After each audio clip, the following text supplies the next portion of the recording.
Tu as encore viré un de tes éléments cette semaine ou du moins tu t'apprêtes à virer un de tes employés parce que tu te dis « il n'avance pas comme je veux ». Ton équipe ne fonctionne pas comme tu le souhaites et tu ne comprends pas trop pourquoi. Résultat, tu as viré cette personne. Peut-être cette personne ne respectait pas ta vision, peut-être elle n'avait pas les compétences.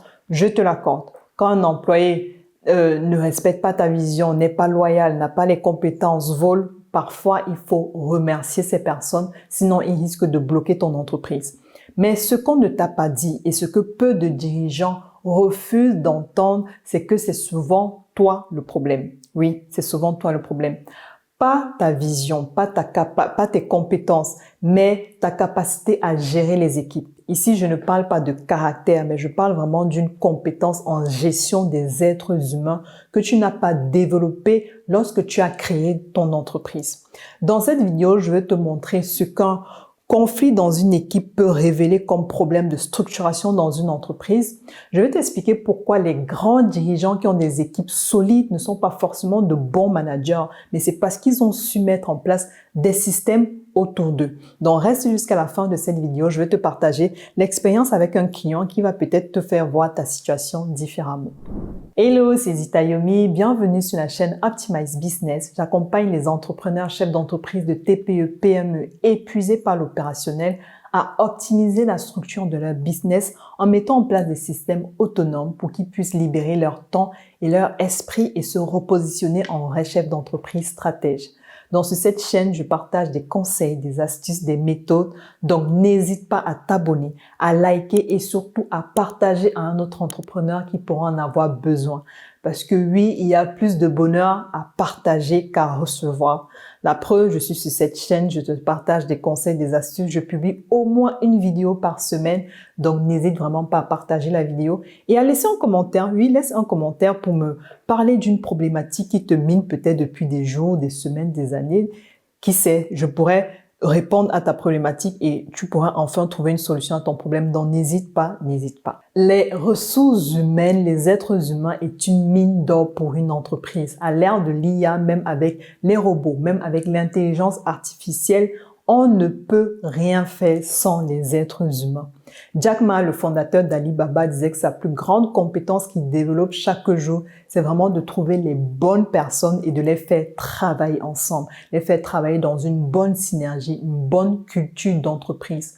Or, si tu n'as pas cette compétence, ça sera difficile de faire avancer ton entreprise. Si tu n'as pas cette compétence ou surtout si tu n'as pas mis en place des systèmes, ça sera très difficile.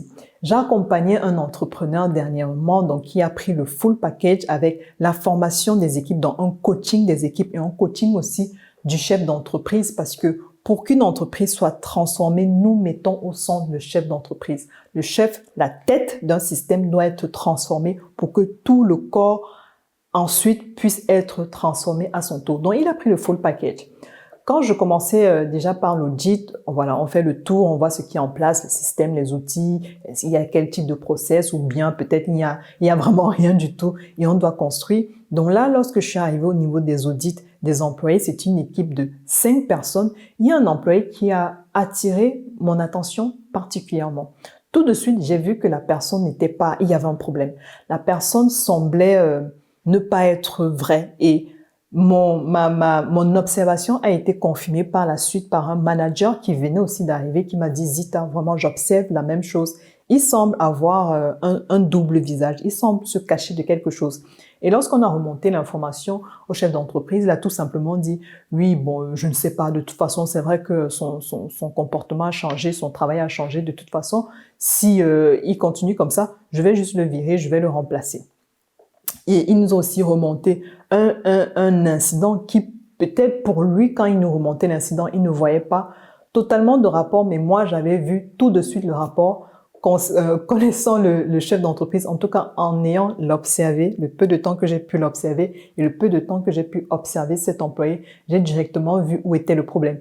Mais voilà, il faut connaître un peu, il faut connaître les personnes, il faut savoir gérer les êtres humains. Donc, je ne suis pas tout de suite allée dans mon sens de oui, c'est ça. Donc, j'ai laissé faire pour le moment. Mais en fait, le problème s'est vite le problème s'est vite révélé important à résoudre parce que un autre problème arrivait par la suite. Donc, lors de la structuration, voilà, j'observais, j'étais un peu dans les équipes, je voyais ce qui se passait et un autre problème est survenu. Donc, vous savez, c'est un peu comme si vous avez une plaie et dès qu'on met l'alcool, allez, ça crie. Donc, un problème est survenu, le chef d'entreprise est monté en tension, l'employé aussi. Donc, en fait, tous les deux marchaient sur des œufs. Tous les deux vraiment marchaient sur des œufs. Et en fait, quand vous continuez comme ça veut vraiment dire qu'il y a un problème et qu'il faut creuser l'abcès. Donc, la première erreur ici que j'ai pu voir et qui peut aussi être ton cas, c'est que tu évalues, comme ce chef d'entreprise, tu évalues la performance sans évaluer le cadre dans lequel tu as mis cet employé. Si tout se passait bien, pourquoi il change de comportement tout à coup? Le cadre dans lequel il l'a mis. En fait, ils ont eu une expérience, il s'est passé quelque chose hors activité professionnelle, ok? Il s'est passé quelque chose, rien de grave, hein, juste une incompréhension. Et sauf que l'employé, ça a impacté son travail. Et c'est là que nous, en tant que chef d'entreprise, en tant que leader, on doit savoir analyser ce genre de problème, on doit savoir analyser ce genre de comportement. C'est pour ça que je dis que c'est une compétence qui s'acquiert, qui s'apprend. C'est pour ça que nous, on fait des coachings d'entreprise, on fait des coachings d'employés. Et même moi, en tant que chef d'entreprise, j'ai des coachs dans différents domaines parce qu'on n'a jamais fini d'apprendre. Donc, il avait évalué la performance sans évaluer le cadre dans lequel il est mis. Il a sollicité son employé pour quelque chose d'extra. Et voilà, maintenant, l'employé, il a mélangé le cadre. Il a mélangé le cadre professionnel et le cadre extra. Ça, c'était le cas de l'employé. Le chef d'entreprise, lui, ne l'a pas pris en compte. Ici, il n'est pas question de l'employé ne devait pas le faire. Le chef d'entreprise n'a pas raison. Il n'est pas question de ça. La deuxième erreur, c'est que il a évalué le changement de comportement de cet employé comme une mauvaise chose. C'est vrai, l'employé n'avait pas forcément à changer de comportement. Il a évalué ce changement de comportement comme un problème sans l'évaluer comme une source de conflit. Là, il y avait vraiment un conflit. C'est pour ça que c'est pour ça que j'ai initié une conversation dont je te parlerai tout de suite. Donc ça, c'est la deuxième erreur. La troisième erreur, c'est que il n'y avait pas de tierces personnes dans cette entreprise pour gérer ce genre de conflit. Ni de tierces personnes, ni de système. Parce que rappelez-vous, dans une entreprise, en fait, il faut mettre en place des systèmes. Quand on parle de tierces personnes, il y a vraiment plusieurs manières de résoudre ce genre de conflit. Donc, pas de tierces personnes, pas de système qui peut être à l'écoute à la fois du chef d'entreprise et à la fois de l'employé. Donc, si moi, par exemple, je n'étais pas là, je ne sais pas comment ça aurait fonctionné. Bon, soit... En tout cas, j'ai été là pendant le problème et on a pu résoudre ce conflit de cette manière. Donc, j'ai tout simplement initié une conversation. J'ai parlé avec l'employé, j'ai parlé avec le chef d'entreprise, j'ai écouté leurs deux versions et j'ai dit, vous savez quoi? Il faut juste parler. Il faut juste parler tous les deux. En fait, le chef d'entreprise avait un profil de fonceur. C'est pour ça qu'il faut se connaître. Il faut se connaître. L'intelligence émotionnelle, la gestion des ressources humaines, c'est vraiment très important. Et le chef d'entreprise, lui, n'avait pas remarqué toutes ces choses que je leur ai partagées par la suite lors des séances, des coachings et lors de la résolution de ce conflit. Donc, pour faire simple, le chef d'entreprise a un profil fonceur, pardon. Donc, c'est des personnes qui sont très énergétiques, qui ne font pas attention aux détails, qui ne font pas souvent attention au comportement des autres. Je vais pas dire aux émotions parce que en entreprise et bon, même aussi dans la vie, dans certains cas, il faut être souvent rationnel. On n'est pas dans l'émotionnel. Le business, c'est pas de l'émotion. Mais lui, en tout cas, il n'avait pas fait attention au changement, à ce qui pouvait déranger son employé. Notez que cet employé m'avait dit que c'était une personne qui travaillait bien, en qui il avait confiance. La preuve, c'est pour ça qu'ils ont développé, on va dire, un rapprochement extra-professionnel pour faire d'autres projets. Donc, lui, il avait un profil fonceur. L'employé en face, lui, il avait un profil consciencieux, qui analyse, qui interroge, qui est dans les détails. Et souvent, ces conflits-là sont vraiment en totale opposition. Souvent, ces profils fonceurs n'aiment pas trop les gens dans les détails parce que eux, dès qu'ils veulent faire un truc, le profil consciencieux va dire oui, mais attends, tu as dit ça. Voilà. Donc, c'est souvent des profils en opposition. Et il faut savoir déjà, le chef d'entreprise doit le remarquer et les employés aussi doivent le remarquer. Moi, quand j'ai fait la formation des employés, j'ai dit, vous devez savoir analyser ça pour savoir comment parler à votre manager. Votre manager est comme ça. Comment vous allez lui parler? Lui, il est dans les faits, il va aller vite, il va aller vite. Il faut savoir discuter, avancer avec ce genre de personnes. Et après, dans les profils, on a différents profils. Bon, souvent, on a des profils... il est bien, il est intéressant d'avoir des profils équilibrés et de sortir plus ou moins un côté en fonction des situations. Ça, c'est ce qu'on partage lors des formations. Donc, ils ont pu discuter et en fait, ils se sont tout simplement entendus. C'était en fait une analyse des propos, un malentendu. Il n'y avait rien de grave. Sauf que l'employé consciencieux, il a analysé. Non, tu avais dit ça. Et les fonceurs aussi souvent, voilà, ils disent des trucs, ils se rappellent même plus. En tout cas, ce chef d'entreprise, lui, n'était pas dans les détails. Lui, vraiment, c'était bon. Lui, c'est mon argent, la croissance de l'entreprise. Il pensait juste à ça en fait, parce qu'il était à un stade où il voulait vraiment développer son entreprise. Donc, quand l'employé lui disait des choses, il ne se rappelait même pas, alors que cet employé-là ressassait les choses. Et je ne dis pas que c'est bon. Je dis juste que cet employé, en tout cas, il n'avait pas encore la maturité émotionnelle, la maturité comportementale, de gérer ce genre de conflit. Donc, j'ai dû lui parler et j'ai dû parler au chef d'entreprise et tout s'est résolu tout simplement. Il n'y avait plus de problème. Et dites-vous qu'à partir de là, pendant la structuration et bien après de ce qu'on me dit, maintenant, c'est devenu un employé encore meilleur. En fait, vous ne pouvez pas savoir comment vous pouvez rater de bons employés, même dans vos relations amicales, personnelles, familiales. Souvent, on a des conflits qui peuvent être résolus juste en perçant l'abcès, juste en discutant. Mais surtout, c'est quand on a cette intelligence émotionnelle là en fait, développer l'intelligence émotionnelle. Il y a un livre que je conseille souvent de Daniel Goleman qui s'appelle Intelligence émotionnelle tout simplement.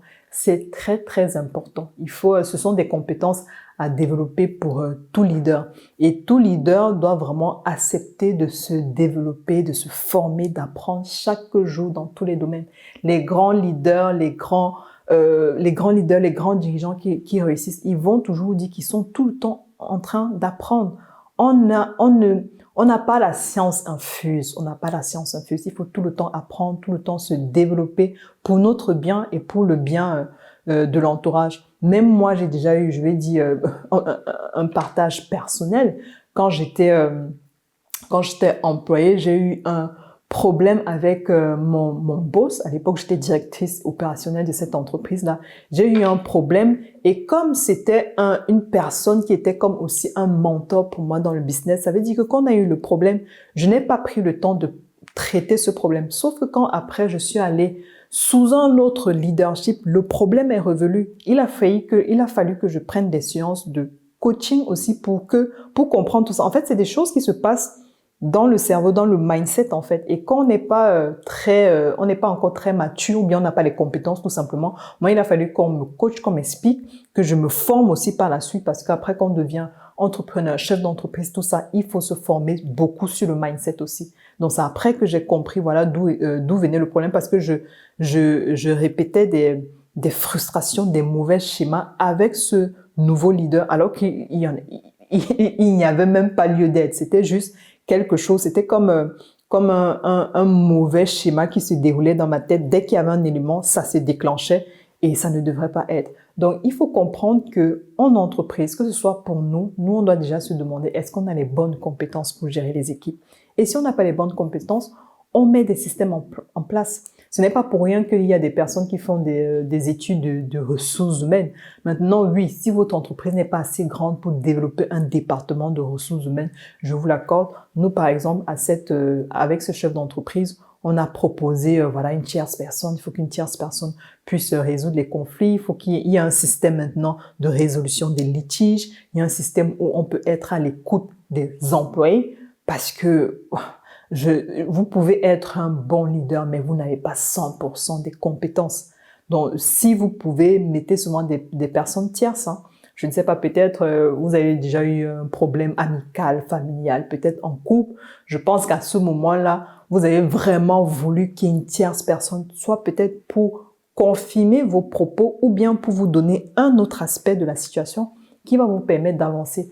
Donc, et ce que je remarque, c'est que beaucoup d'entrepreneurs vont vraiment rester bloqués sur le fait que ils ont ouvert une entreprise, ça avance plus ou moins, il y a un chiffre d'affaires, mais à un moment, l'entreprise peut stagner et vous ne savez pas pourquoi. Beaucoup n'acceptent pas de se remettre en question. Beaucoup n'acceptent pas de se former. Former sur vos compétences, former voilà, sur la gestion des équipes, des coachings sur le mindset. Et quand c'est comme ça, votre entreprise peut être... vous allez voir votre concurrent qui se développe, vous ne savez pas pourquoi il se développe, vous ne savez pas ce qu'il a mis en place. Là, ce qui se reflète à l'extérieur, c'est souvent d'abord le reflet intérieur. Comment vous êtes intérieurement? Il ne faut pas avoir peur de vous dire que vos équipes vont peut-être voir que vous avez changé de comportement. Si vous n'êtes plus trop directif, vous êtes un peu devenu, ou vous êtes un peu adouci. Il ne faut pas avoir peur du regard des autres, des équipes, non.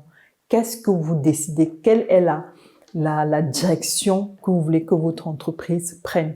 Et surtout, ne pas se baser en fait sur ce qui a marché, sur X, sur Y. Vous, comment vous êtes? C'est pour ça que j'ai parlé de profil tout à l'heure. Comment vous êtes? Comment sont vos employés? Comment sont vos partenaires? Comment sont vos clients? Parce que même la gestion des litiges avec les clients, ça reflète aussi la culture d'entreprise que vous avez mis dans votre entreprise, tout simplement. Donc, il faut accepter de se faire accompagner, de mettre en place des systèmes dans votre entreprise. Quand on parle de structuration d'entreprise, c'est vraiment tout. Structuration du département de ressources humaines. On ne structure pas uniquement la partie métier ou la partie finance. Tout se rejoint à chaque fois. Donc, j'espère que cette vidéo t'a aidé. Donc, n'hésite pas à me dire en commentaire quel est le problème que tu rencontres avec tes équipes. Quel est peut-être un litige que tu n'arrives pas à résoudre? Est-ce que tu comprends tes équipes? Est-ce que tu comprends comment, est-ce que tu réussis déjà à remarquer les différents profils de tes employés? Donc, ça me ferait plaisir de répondre à tes questions. Et d'ici là, n'hésite pas à liker, à t'abonner et à partager à une personne qui en aura besoin. On se dit à très bientôt.